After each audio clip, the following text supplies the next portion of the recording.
Hi guys, another day, another vlog. This is Teacher May Bicolana teacher dito sa New Zealand.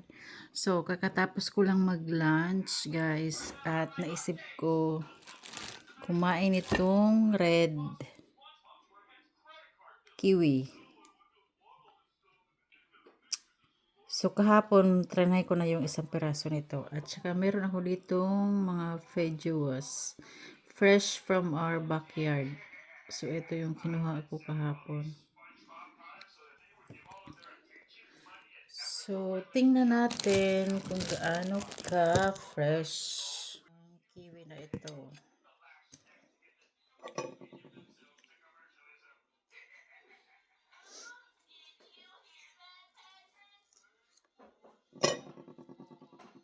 Wow, look at that.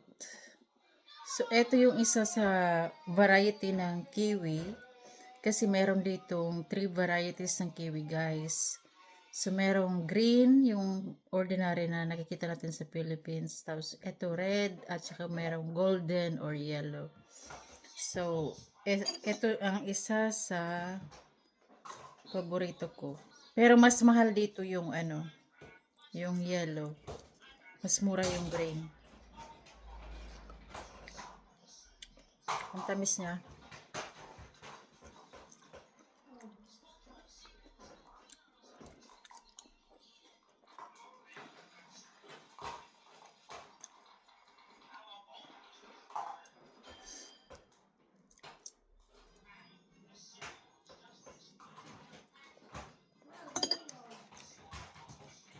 Tamis. Tingnan naman natin tong feijoa. So, tingnan nyo guys. Ganyan yung laman niya. Para siyang bayabas pero mas smooth or mas malambot yung buto ng feijoas compared sa bayabas natin dyan sa Pilipinas. So, yan. Pero mabango siya. Maamoy mo talaga yung bango. Parang pinaghalong atis and bayabas. Yan, yung niya, pag wala ng laman.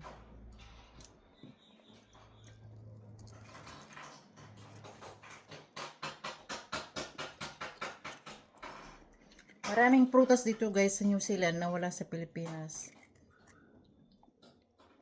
Or siguro kung meron mang makarating sa Pilipinas, syempre mahal. Dito ordinary lang. Kasi nga, yung feijoas, ngayon, season niya.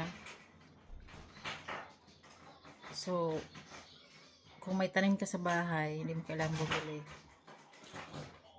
Tapos yung iba, sa group chat, pinamimigay lang kasi ayaw nilang kainin.